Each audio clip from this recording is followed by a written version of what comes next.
The royal family, the epitome of high standards, decency and dignity. From the Queen to minor royals, the House of Windsor live under the constant glare of public scrutiny. Harry was dressed in this Nazi uniform.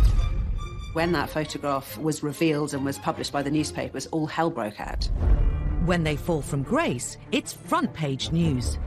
The Prince of Wales was in fact in love with another woman. That exposed the whole fragile state of the marriage.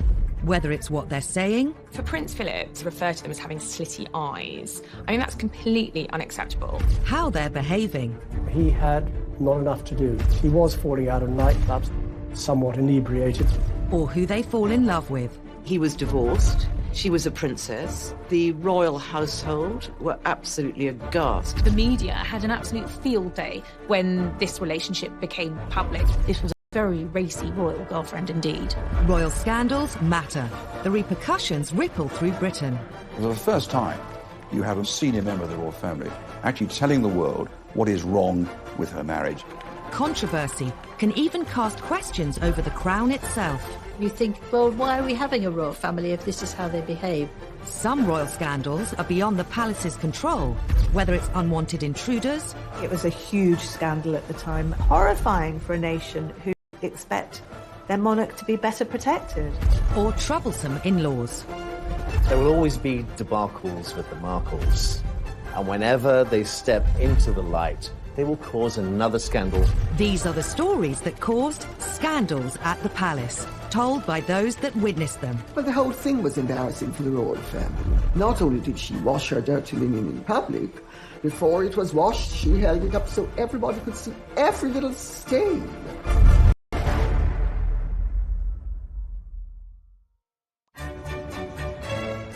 The House of Windsor, an institution at the heart of our nation. The royal family really goes to the very essence of as who we as Brits identify as and see who we are. The Queen is amazing because she's our head of state. Unlike previous royals, the Windsors rule during a media age like no other. The idea of that goldfish bowl, which the royal family live in, means that scandals are never very far away because the world is watching. However hard the royal family may try to control its image, it's almost impossible to do so when scandals erupt. And no scandal caused as much damage to the House of Windsor as the day Princess Diana decided to reveal all about the state of her royal marriage. Diana had and nurturing the relationship. She did it with several journalists. She did it with writers. She did it with me. After their fairy tale wedding in 1981, Diana became the most scrutinized woman in the world. Diana was the biggest star, the biggest celebrity on the planet. If you wrote a story about Princess Diana, it was on the front page, no matter what. But not all the headlines were positive. Some press reports suggested that all was not well between her and Charles. Diana wanted to make sure the public heard her side of the story, even if it caused a huge scandal. In 1992, she dropped a bombshell that would rock the House of Windsor to its core. She secretly cooperated on a tell-all biography with journalist Andrew Morton. Princess Diana felt that she didn't have a voice. She was trapped inside the palace, and people didn't know her plight. She was approached by Andrew Morton through an intermediary called James Colthurst.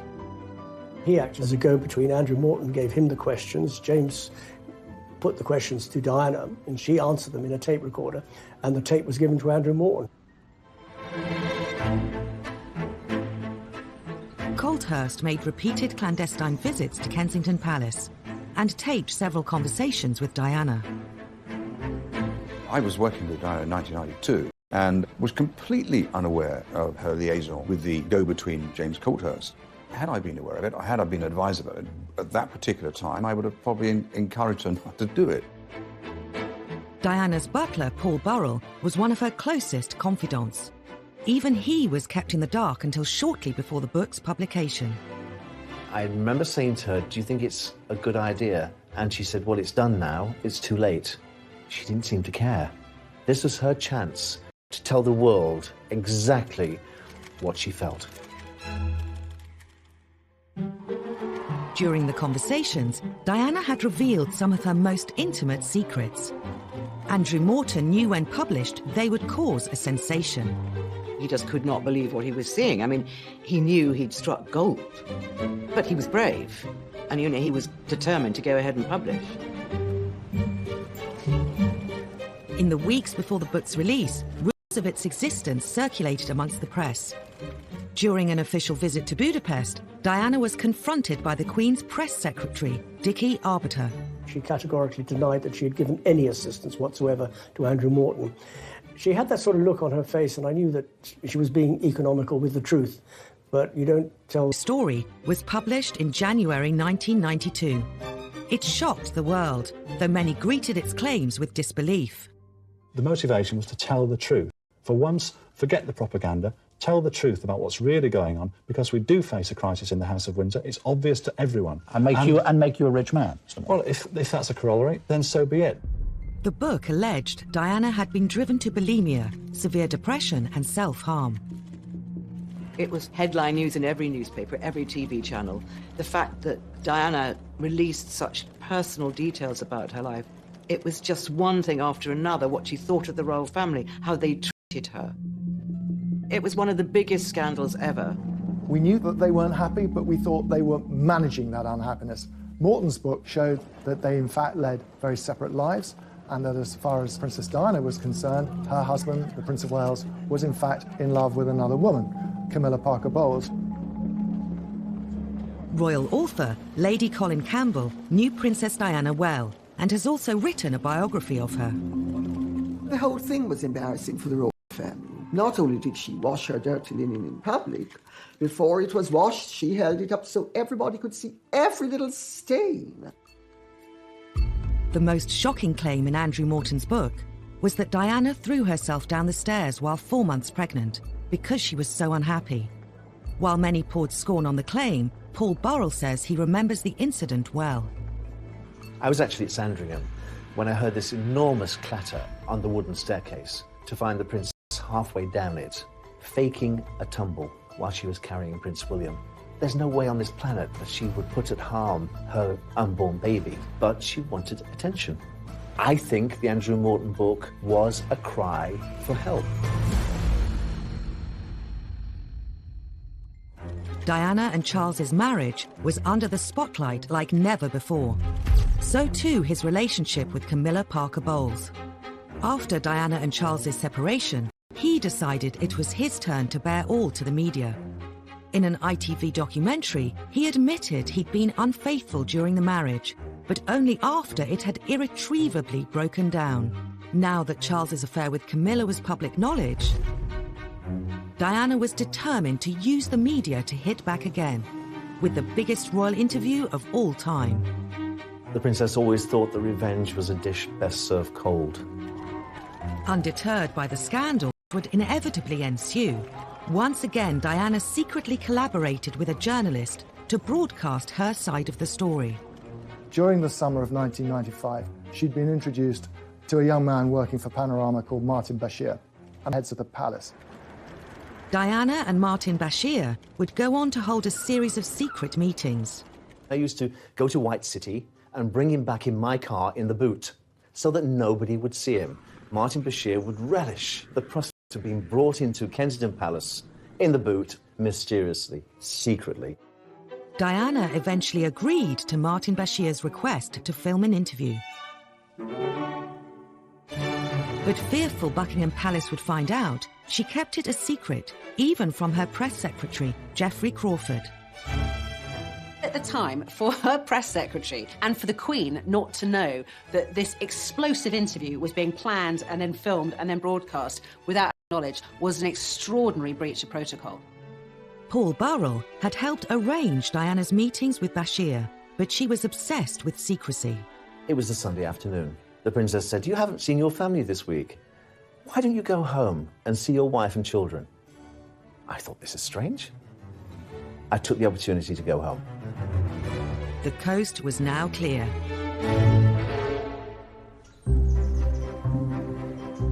The Panorama team were secretly admitted to Kensington Palace. Their cameras were set up over a weekend. There was no one around. And they actually got the whole thing in the can before Diana admitted what was going on. Monday morning, I arrived back at the palace to notice all the furniture had been moved in the Prince of Wales' study. And I said to the princess, why have these chairs been moved in different directions? I had a dance class yesterday afternoon. Later that evening, she confided in me that Martin Bashir and the camera crew had been into the palace to film the interview. Oh my goodness, I said, you didn't say anything you shouldn't say, did you?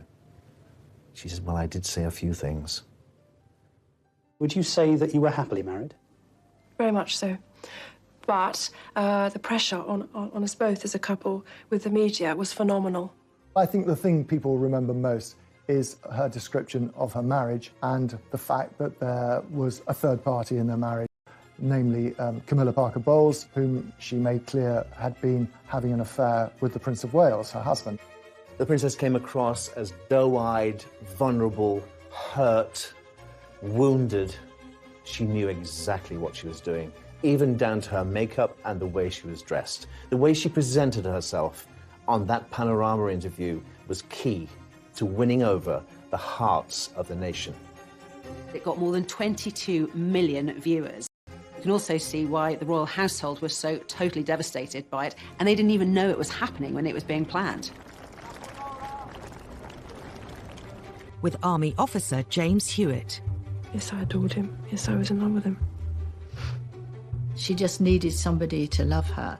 Diana would make one more shocking comment about Charles's future role as king. Being Prince of Wales produces more freedom now, and being king would be a little bit more suffocating. And because I know the character, I would think that the top job, as I call it, would bring enormous limitations to him. And I don't know whether he could adapt to that. Some think Diana was driven by an ulterior motive. The thing that people objected to, not only in the royal family, but in establishment circles, was how she had tried to deprive Charles of his rights to the throne. Her agenda was, if the Queen dies and Charles is out of the line of succession, William becomes king and she can work herself into the position of being regent. I mean, the whole thing was madness. Diana's interview made headlines the world over. The House of Windsor was under scrutiny like never before. So for the first time, it's in modern royal history, you have a senior member of the royal family actually telling the world what is wrong with her marriage, what is wrong with her husband, why I'm so unhappy in this, why it's about time that I left the royal family. That was the story. It was a story that nobody really expected would happen, but it did. A scandal could bring down the monarchy. Diana almost did. She wouldn't have been proud of that. But I think the royal family are only there for as long as people want them to be there. Diana's revelations were a watershed for the House of Windsor. However, she wasn't the only royal to court publicity and cause scandal. The Queen Mother in particular was incensed that in one fell swoop, Edward had managed to set them up to be complete laughingstocks.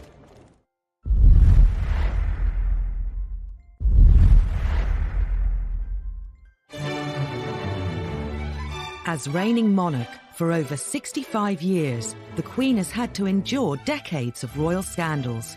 Many have involved her 4 children. The youngest, Prince Edward, and his wife Sophie, nowadays keep a low profile.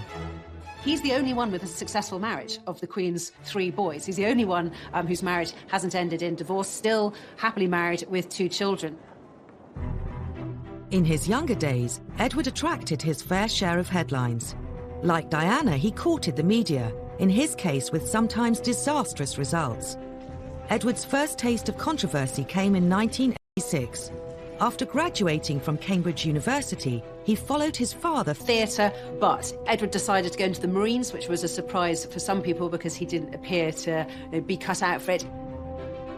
This was a classic example where someone should have taken Edward on one side and said, this might not be your cup of tea. Just 4 months into his training at Sandhurst, Edward dropped a bombshell. Ingrid Seward was writing a biography of him at the time. Prince Edward was home for the weekend, and he told his family that he was going to quit the Marines. They said, don't be ridiculous. And they talked him round. He said, oh, OK, I'll stay. And he drove back to his base camp the next morning and handed in his resignation. And Princess Anne was driving back to Gloucestershire and nearly put a car in the ditch when she heard on the radio that Edward had resigned, because the last thing she knew, that they'd had this really good talk, and he'd said he'd stay in.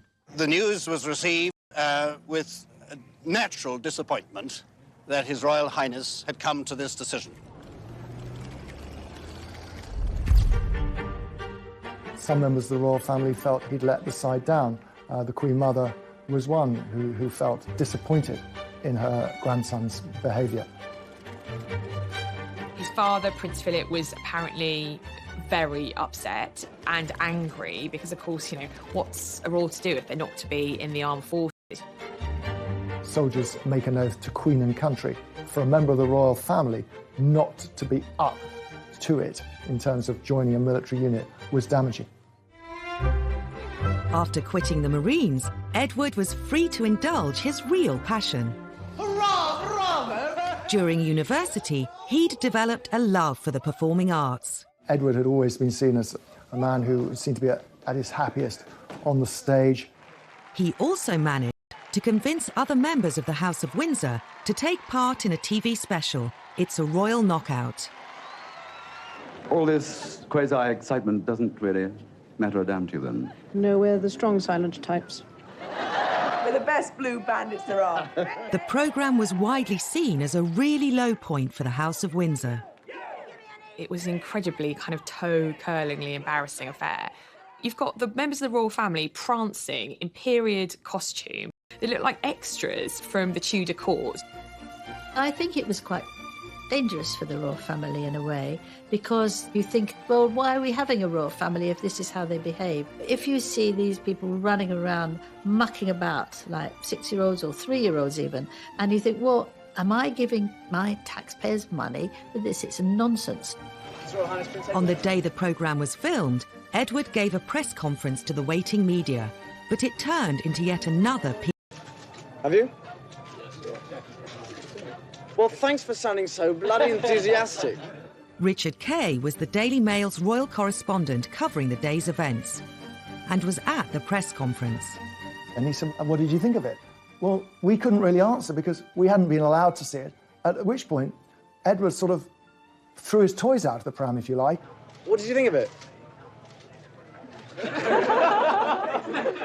Thanks. I thought it was great. He displayed a very impetuous side of his character, and of course it was reflected in the television broadcasts and the newspaper accounts at the time. If Edward hoped It's a Royal Knockout would bring the royal family's image up to date, the whole affair did precisely the opposite. The Queen Mother in particular was incensed that in one fell swoop, Edward had managed to set them up to be complete laughingstocks. And she, having tried so hard to kind of reposition her family and obviously her daughter as monarch with dignity and gravitas, prancing around in Tudor costume, kind of laughing and braying in front of the cameras, it took them back several years. The fiasco didn't deter Edward from embarking on a career in television. In 1993, he started his own TV company, Ardent Productions. At the time, he made the mistake in saying, well, I'm not going to work on my royal connections, but practically every documentary he made had a royal connection. In 2001, Ardent were commissioned to make a series called A to Z of Royalty for an American TV channel. Prince William was about to start university at St Andrews. At the time, it was a big story. There was an agreement in place between the palace and the media that we would turn up to cover Prince William's first day at university, and we would then leave, which we all duly did, except there was one film crew that didn't pack up and leave, and ironically enough, that was Edward's. Edward's film crew broke the agreement Clarence House struck with the media and continued to film around the university. Edward and his media career once again attracted all the wrong headlines. Edward was very defensive about it, maintaining that they weren't stalking Prince William, they were merely doing some extra shots they wanted to take up there. It did look very much like there were two rules. One rule for the working press, if you like, the media, and another for the royal family. It looked favouritism. Press reports claimed Ardent's bungling caused a huge bust-up between Edward and William's father. Prince Charles was apoplectic about it. When news reached him that there was still a camera there, there was quite a colourful phone conversation had between the two brothers. Ardent were forced to issue a public apology. It was a massive case, end of Edward's fledgling production career. Edward's television career was subject to press ridicule from the beginning. It was symbolic of the media's changing relationship with the royals. In the years immediately after the war, the British media showed far more deference to the monarchy. But in the 1950s, that began to change. The threat of scandal forced Princess Margaret to abandon her plans to marry. Her suitor, a member of the royal staff, named Peter Townsend. Peter Townsend was a war hero, a fighter pilot, very glamorous. But Peter Townsend had been married before, and in those days that created a huge scandal. The obstacles were enormous. He was divorced, she was a princess, the royal household were absolutely aghast. It was seen as a scandal because you can't do that as a royal. You can't get involved with somebody who is divorced. It's not done. Sir Alan Lascelles, who was the private secretary to the Queen, when Townsend went to tell him of the news that they intended to marry, Lascelles said, "You must be either mad or bad or both." The Royal Marriages Act meant Margaret needed her sister the Queen to agree to the marriage. But her role as head of the church placed Elizabeth in a compromising situation. The Queen was head of the Church of England, therefore could not condone the remarriage of divorced people in church. So for Princess Margaret, that was going to be tricky. Divorce was a dirty word. It was a dirty word in terms of the church. It was a dirty word in terms of government. In those days, the church did not recognise divorce. They knew it was happening, but they didn't recognise it. They didn't like it. As the church and the powers in the government pressed the Queen to oppose the marriage, the romance was about to become public knowledge. An eagle-eyed reporter saw Margaret brush a bit of fluff off Group Captain Peter Townsend's RAF tunic, and royals don't brush fluff off the hired help's tunic, and they thought, aha, there's something here. It was out in the open, they couldn't disguise it. That gesture of the bit of fluff went right round the world and was, in fact, a major story which led unquestionably to a crisis. This was a public display of affection which was very unwise. The press latched onto this enticing story. It offered romance, drama, and real danger for the House of Windsor. The country was hooked. Margaret was really the first celebrity royal. People were fascinated in her life, and she was dating someone who was quite a controversial character, and this was quite a racy royal romance, so it made the headlines. Unfortunately, the fact that he had been divorced was a big issue, and whereas a lot of people were privately sympathetic to Princess Margaret, there was still this huge issue hanging over it. The romance was doomed. Margaret was presented with a choice. If she married Townsend, she would have to give up her title as princess. She chose her duty to the crown. She issued a rare statement in which she said that she had decided not to marry Peter Townsend. She recognised that being Princess Margaret and given her place in line to the British throne, that actually it was a case of duty before self, and that was what she decided to do. It was the first of the post-war scandals to hit the royal family. It was a tragedy in many ways that Margaret hadn't been able to marry him. He was her first love, the big love of her life. The Queen's intervention quelled the growing controversy around Princess Margaret's love affair. But the damage to royal reputations was done, and the floodgates had been opened. The age of deference was over. The royal family was now fair game. Half a century later, tales of a tearaway prince would create more shocking headlines in the tabloid press. Prince Harry did have a very troubled adolescence. He missed his mother a lot.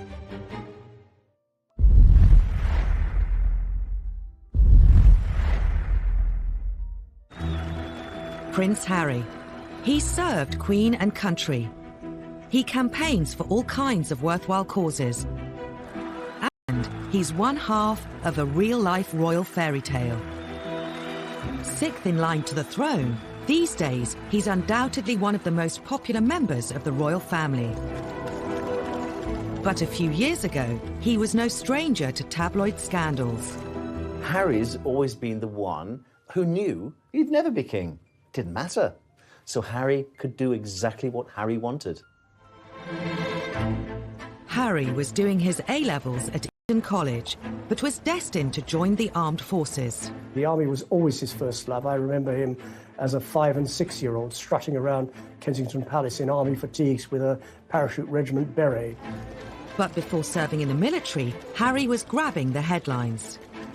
He had not enough to do. He was falling out of nightclubs, somewhat inebriated. In 2002, the antics of the 17-year-old were to make front-page news. He got involved with smoking cannabis and drinking too much, so his dad took him by the ear and took him to a rehab centre. Prince Charles was so concerned at how often his younger son was using cannabis that he insisted he visited the Featherstone Lodge Centre in South London. Prince Harry met addicts. Story caused a stir and would become a major front-page splash. The News of the World got a hold of the story and, put it to the palace, and we're going to go and run with a big story about drugs. Prince Charles's spin doctor at the time, Mark Bolland, later said they decided to cooperate with the News of the World to try and present the story positively.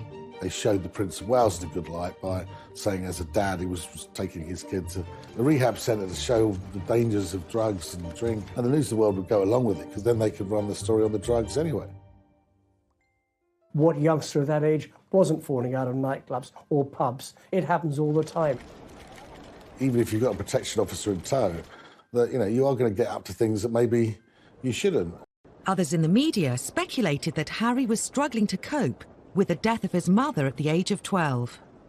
Prince Harry did have a very tough time after the death of his mother. He had a very troubled adolescence, very public displays of fighting with photographers and getting drunk. I think he missed his mother a lot and didn't really have a role in life. I think Harry's wild teenage years have a direct link to losing his mother.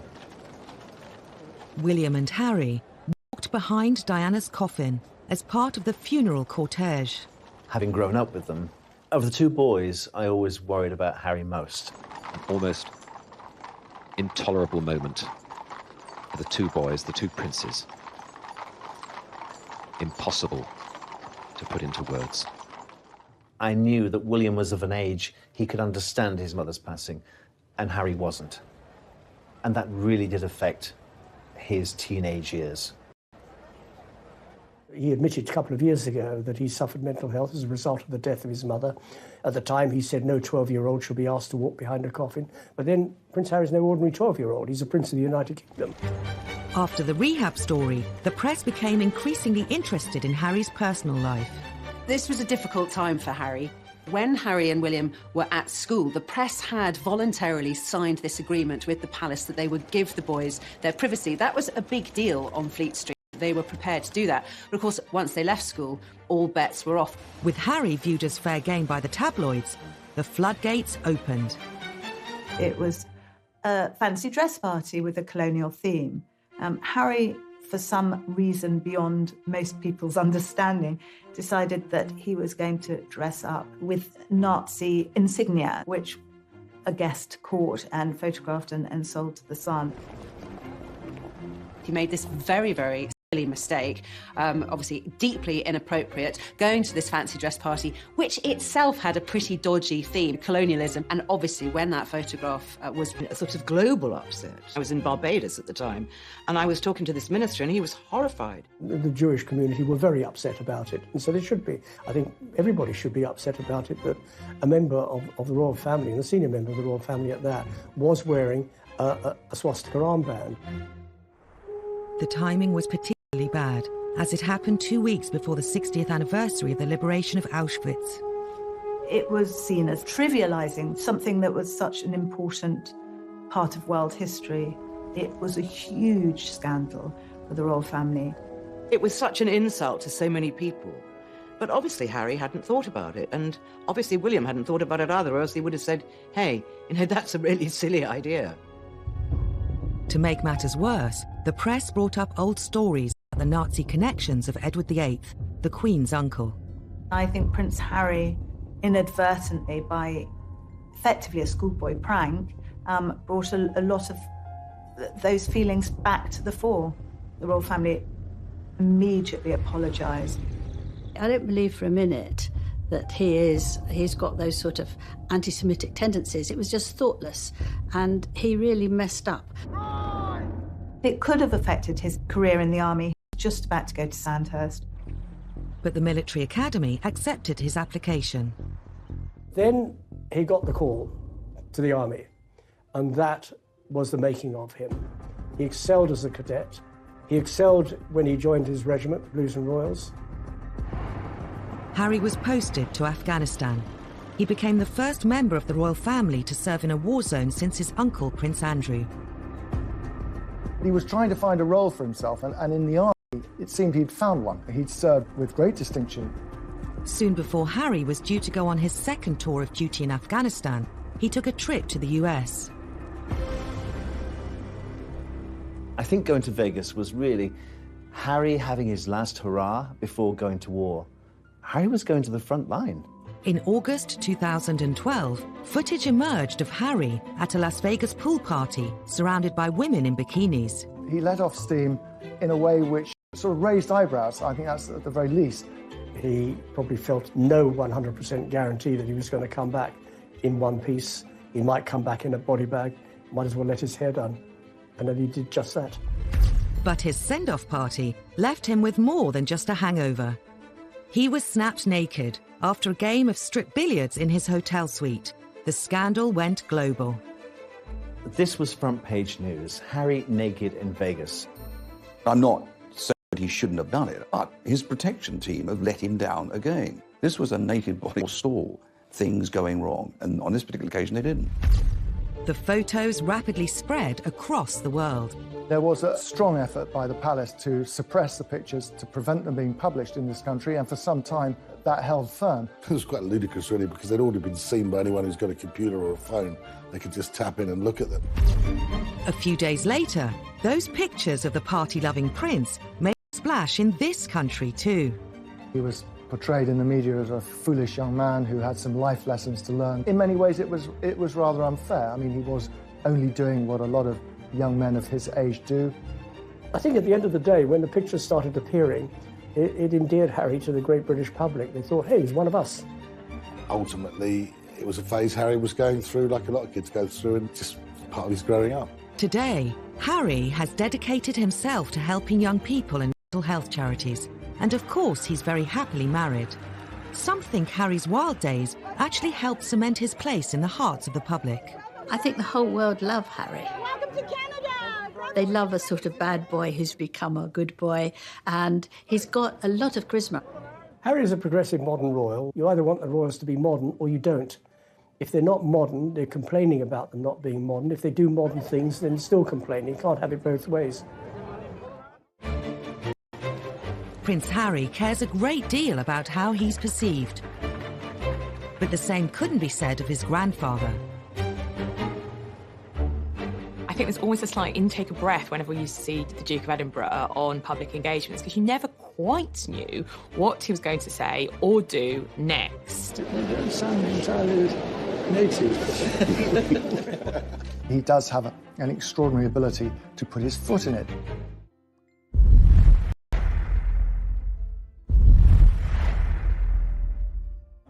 Before retiring from public engagements well into his 90s, Prince Philip did a remarkable job, accompanying the Queen on royal visits throughout the UK and all over the globe. You've not seen the world's most experienced pluck on there.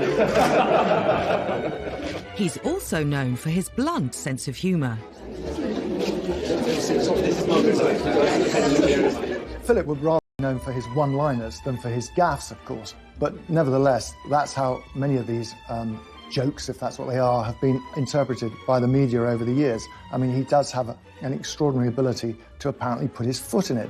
Historically, whether he's giving a speech to dignitaries, greeting world leaders, or being given a tour of a hospital, Prince Philip has been known to offend his hosts. Philippines. like intake of breath whenever we used to see the Duke of Edinburgh on public engagements, because you never quite knew what he was going to say or do next. And that's led to a string of scandals and a huge array of headlines. The Duke of Edinburgh definitely has a reputation for being gaffe-prone. Some of them are funny. Thank you very much indeed for your kind welcome and for the very nice things you said about me, and also for this excellent dinner. I can tell you that I'm prepared to grace almost anything for a meal like that.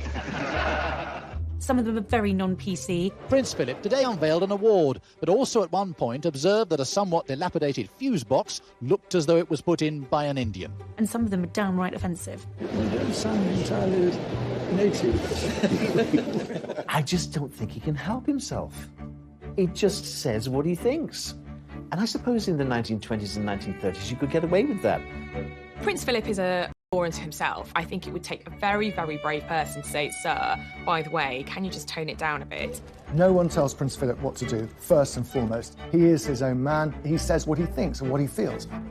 At the centre of a storm, the Duke visiting Ely Cathedral today, saying nothing more about handguns. On his behalf, though, a lengthy apology from Buckingham Palace after he questioned the wisdom of new restrictions. He is trying to say the right thing, and sometimes it doesn't come out quite right. He's always taken the view that his role is an icebreaker. The Queen is actually remarkably shy. In 2013, Philip met Nobel Prize-winning education campaigner Malala Yousafzai. One thing about children going to school. They go to school because their parents don't want them in the house. Instead of putting people at ease, sometimes he puts them in the spotlight. In 2010, Navy Sea Cadet Elizabeth Rendell made national news when the Duke asked her if she worked in a strip club. He was with people in uniform. He's always much more comfortable with naval and army types, and he obviously felt secure in their surrounding that he could crack a joke. While people in the UK are used to his old-fashioned sense of humour, on the international stage, the Duke has sometimes threatened diplomatic relations with foreign countries. I don't think he means any genuine offence when he makes these one-liners, but unfortunately, he has offended nations and peoples around the world. In 2009, the Duke committed one of his most high-profile blunders when meeting Barack and Michelle Obama. Meetings with the Chinese, the Russians, David Cameron. Can you tell the difference between... I think Prince Philip asking whether you could tell the difference between Chinese, have a preponderance of saying something rude about the Chinese. In 1986, while on a state visit to China, Philip made arguably his most infamous and catastrophic blunder of all. They were behind the red flag of China for the very first time, a huge visit because of all the trade potential. And it went terribly well, up and until Philip's comment. He described Beijing as ghastly and then made further offensive comments about the Chinese people. I was there when he said to a group of students, if you stay here any longer, you'll get slit eyes. The students themselves weren't offended. However, the hosts were, and there was an enormous diplomatic mission undertaken to smooth things over. Of course, on the surface, everyone said they weren't offended at all, but we were always told that behind the scenes, things were very fraught. I don't think the Queen was overly impressed with that one. The Duke's gaffes may cause tension, but the press have always lapped them up. Some who know the royals feel Philip is treated unfairly. Prince Philip likes to relate to people on a human level. He tells jokes that are funny. What have you done wrong? But if you hijack the joke and take it out of its context, it can be misinterpreted. The problem is when Prince Philip makes a gaffe, all the press are absolutely delighted because there they have their story. During royal tours, there's always somebody that goes off on what they call gaff watch. They follow Prince Philip to see if he says anything rude or inappropriate or racist. And he nearly always used to come up with some very funny remark. He can be a godsend to the media, but sometimes he does offend. Yeah, there's no doubt about that. There's some classics, like when he went to Australia. In 2001, the Duke was accompanying the Queen on a royal tour of Australia to help mark her Jubilee. The Duke asked Aborigines if they still threw spears at one another. It was just one of those moments where people just didn't know what to say or where to look. This comment caused such uproar and such offence that the palace was forced to release a statement to make it very clear that the Duke had made these comments with a light heart and that no offence was intended. But of course, by that point, the damage had been done. He had hugely offended his hosts. In spite of, or perhaps because of Prince Philip's infamous gaffes, he's remained very popular with the public. Well, Prince Philip is one of the most well-loved members of the royal family. He really was the kind of comedic companion to the Queen. He has been sort of a wonderful husband to the Queen, so supportive throughout. The essential ingredient of any happy marriage. Scandals are scandals because this is our royal family. They're precious to us, and we want to keep them safe. Well, if we can't keep some of the most important people in the country, the Prime Minister, members of the royal family, alive, then what hope do we have for the rest of, hoi polloi? As stories have emerged of royal security lapses, they've given us a glimpse into the private lives of our royal family. In the early 1980s, an intruder at Buckingham Palace got dangerously close to the Queen. I think in this day and age especially, the security of the Queen is of the utmost importance, and we have to ensure that we do have the best security in place and protection for her. You would think that Buckingham Palace is one of the most secure properties in the land. You're wrong. 7 a.m. on a hot July morning in 1982. 33-year-old unemployed decorator Michael Fagan was suffering from severe depression after the breakup of his marriage. He found himself outside Buckingham Palace and spotted an open window. Back in the day, the security was there, but not enough. Fagan scaled the floor. He began wandering the corridors of the palace. Within minutes, he reached the wing housing the royal apartments, including the Queen's bedroom. He had managed to completely evade royal protection and security and get straight to the Queen. On his way in, Fagan had set off an alarm sensor, but thinking the alarm was faulty, the police silenced it. To make matters worse, the armed police officer, who should have been outside the royal bedroom, was away from his post. Fagan walked straight into the Queen's bedroom, where she was fast asleep. He could easily have killed the Queen in her bed, and that would have been it. He sat on her bed, and apparently she kept him calm by having a nice chat. Minutes later, palace police bundled him out of the room. Her Majesty told me the story personally. I said, well, that's extraordinary. She's plus, he was gripping a broken ashtray and he was bleeding on my counterpane.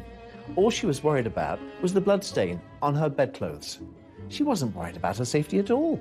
Anything could have happened to our monarch lying in her bed. She could have been knifed, she could have been suffocated. It was a huge scandal at the time, horrifying for a nation who expect their monarch to be better protected. The embarrassment and the scandal reverberated through the corridors of Buckingham Palace, down the Mall into Westminster. It was such a national scandal that the Home Secretary offered his resignation. The Queen said no, but he obviously felt embarrassed enough to offer it, and I think that was right. Michael Fagan wasn't charged, but did spend the next 6 months in a psychiatric hospital. The scandal meant that royal security was doubled and Her Majesty could sleep safely in her bed. The Queen had a close escape, but 2 decades later, the royals were hit by yet another security scandal at Prince William's 21st birthday party. It seemed lessons hadn't been learned.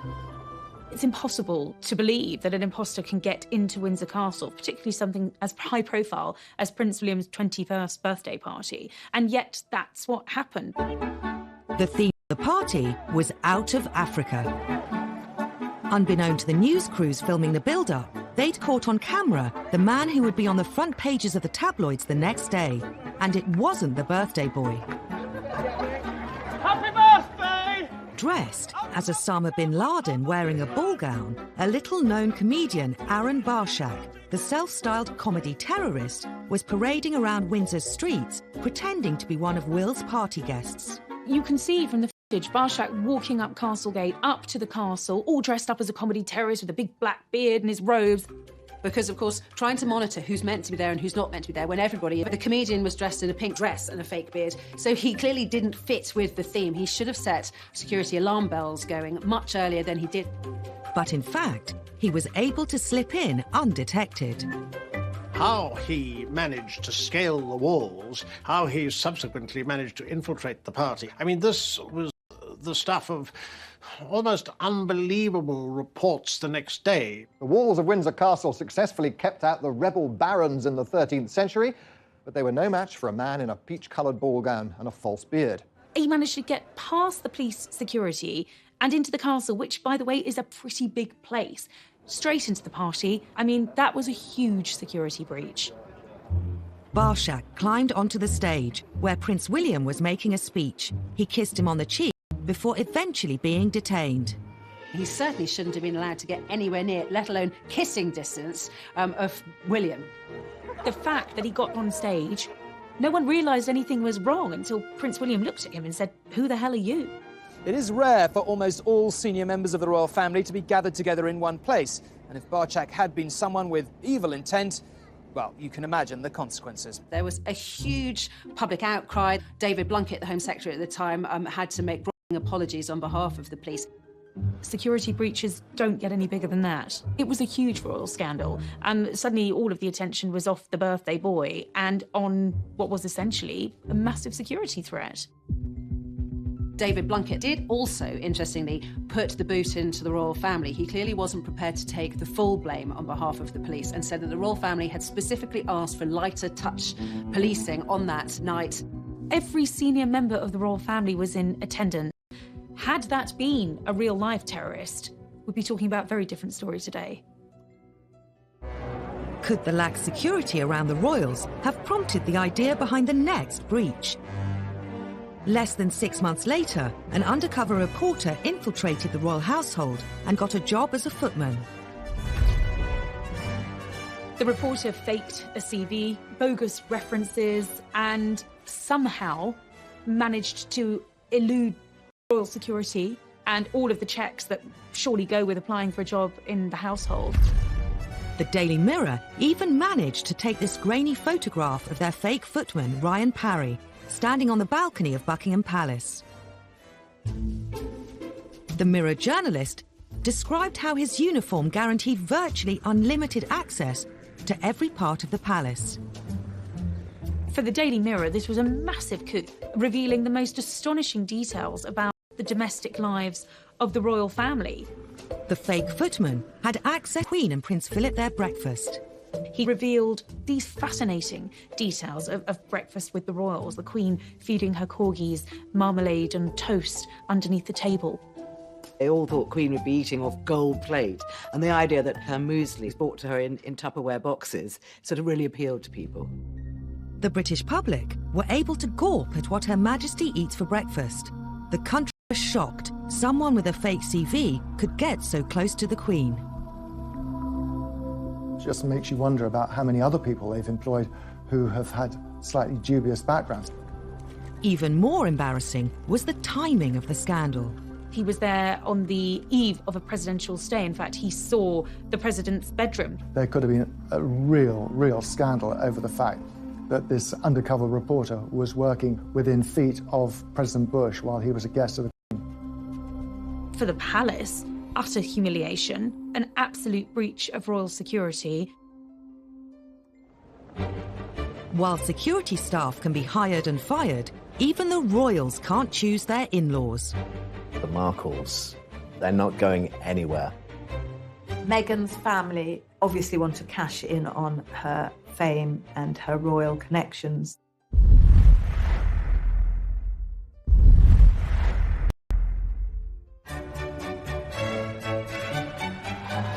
May 2018, Prince Harry married Meghan Markle in a fairy tale wedding, watched by the world. I think the wedding of Prince Harry and Meghan Markle really captured most people's imagination, and it was like a film set. I think it was very Hollywood, really, more than royal in a way. The whole country was excited at the prospect of having an American in the royal family. The royal wedding itself was like a giant street party. Everybody loved it. For the Windsors, a royal wedding means welcoming a new set of in-laws into the family. The royals have had a brilliant way at dealing with the in-laws. We always used to call them the outlaws because they were not hugely welcomed in. But that has changed in recent years. The royals are now much more welcoming to those whose families, of those who marry into them. But new in-laws can bring their own potential for scandal beyond the control of the palace press machine.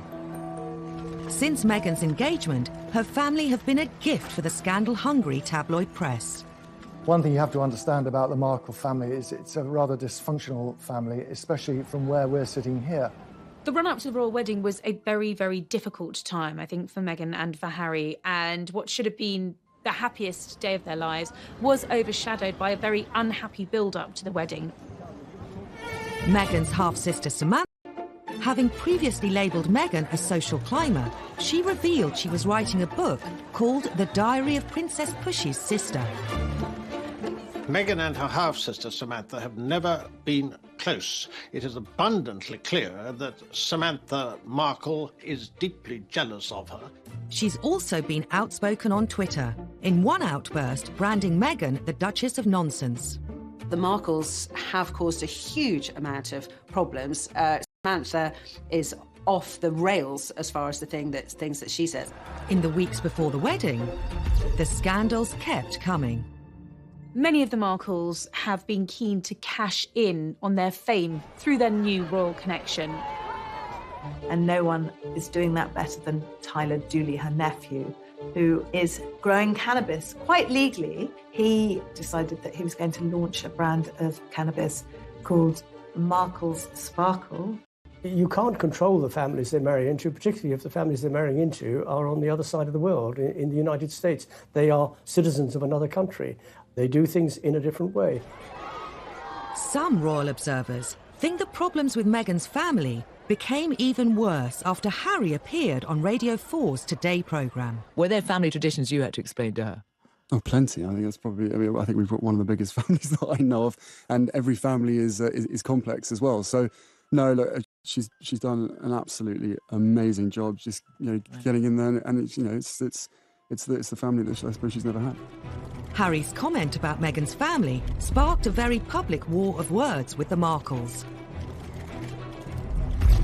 It was a crass remark, I think, by Harry. I think he immediately regretted it because it exploded into the social media, Twitter sphere, if you like. Samantha Markle is very handy on social media, and she responded pretty much immediately saying, well, wait a minute, there is a family here. We were all there when Meghan was growing up, and the palace should have intervened quickly to nip it in the bud.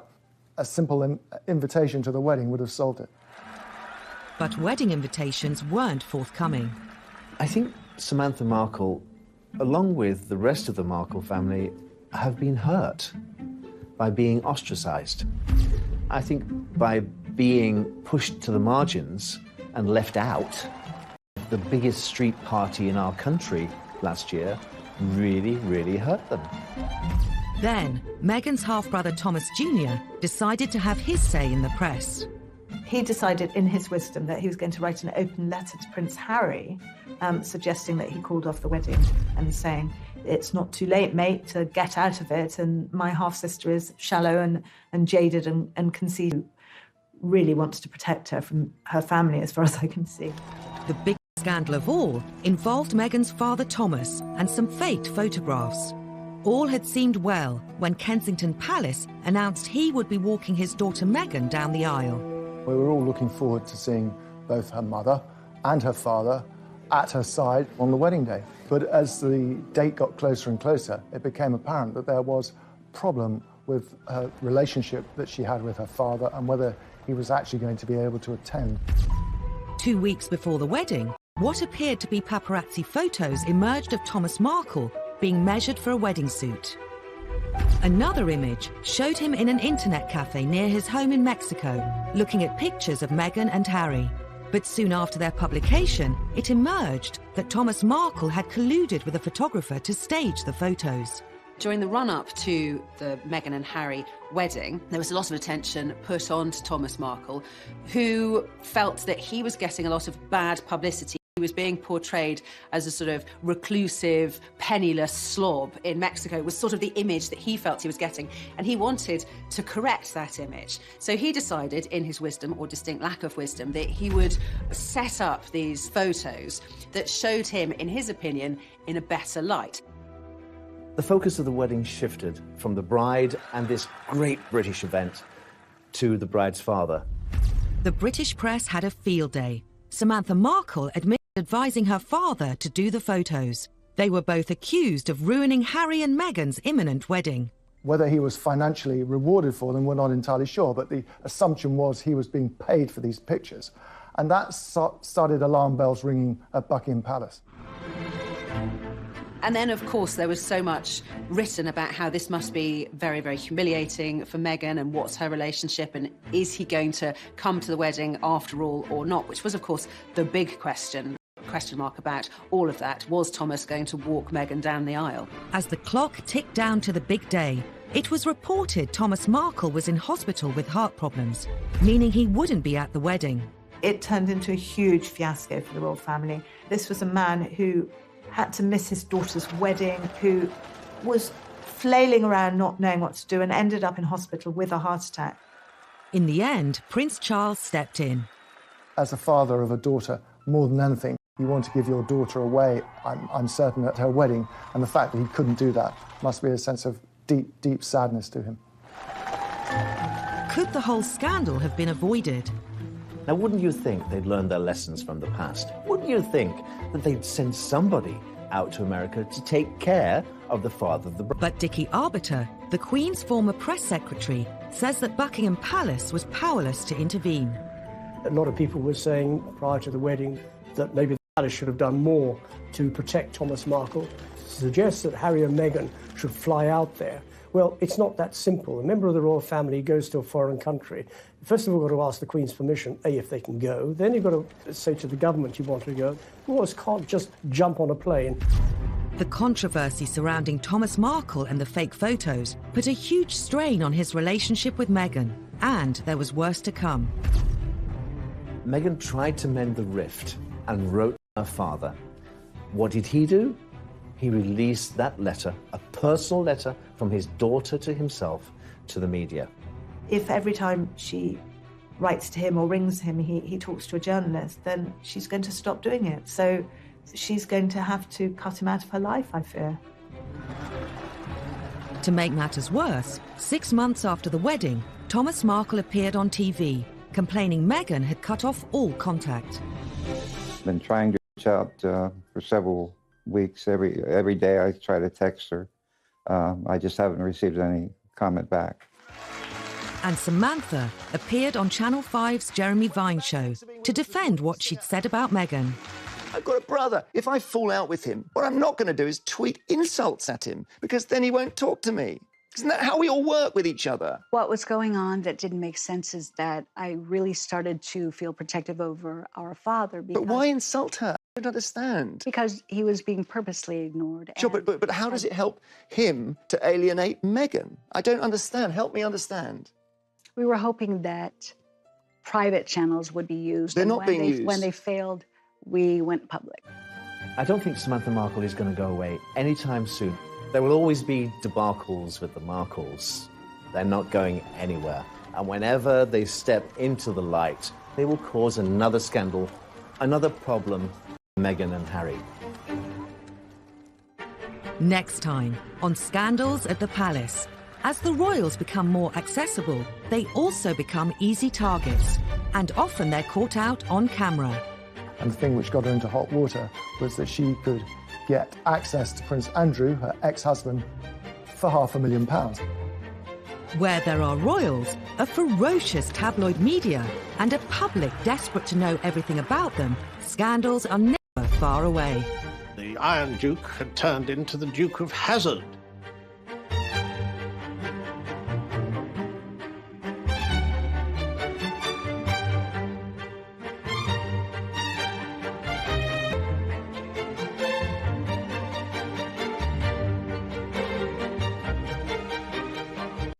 Charles's marriage was under the spotlight like never before. So too his relationship with Camilla Parker Bowles. After Diana and Charles's separation, he decided it was his turn to bear all to the media. In an ITV documentary, he admitted he'd been unfaithful during the marriage, but only after it had irretrievably broken down. Now that Charles's affair with Camilla was public knowledge, Diana was determined to use the media to hit back again, with the biggest royal interview of all time. The princess always thought that revenge was a dish best served cold. Undeterred by the scandal that would inevitably ensue, once again Diana secretly collaborated with a journalist to broadcast her side of the story. During the summer of 1995, she'd been introduced to a young man working for Panorama called Martin Bashir, and heads of the palace. Diana and Martin Bashir would go on to hold a series of secret meetings. I used to go to White City and bring him back in my car in the boot, so that nobody would see him. Martin Bashir would relish the prospect of being brought into Kensington Palace in the boot, mysteriously, secretly. Diana eventually agreed to Martin Bashir's request to film an interview. But fearful Buckingham Palace would find out, she kept it a secret, even from her press secretary, Geoffrey Crawford. At the time, for her press secretary and for the Queen not to know that this explosive interview was being planned and then filmed and then broadcast without knowledge was an extraordinary breach of protocol. Paul Burrell had helped arrange Diana's meetings with Bashir, but she was obsessed with secrecy. It was a Sunday afternoon. The princess said, "You haven't seen your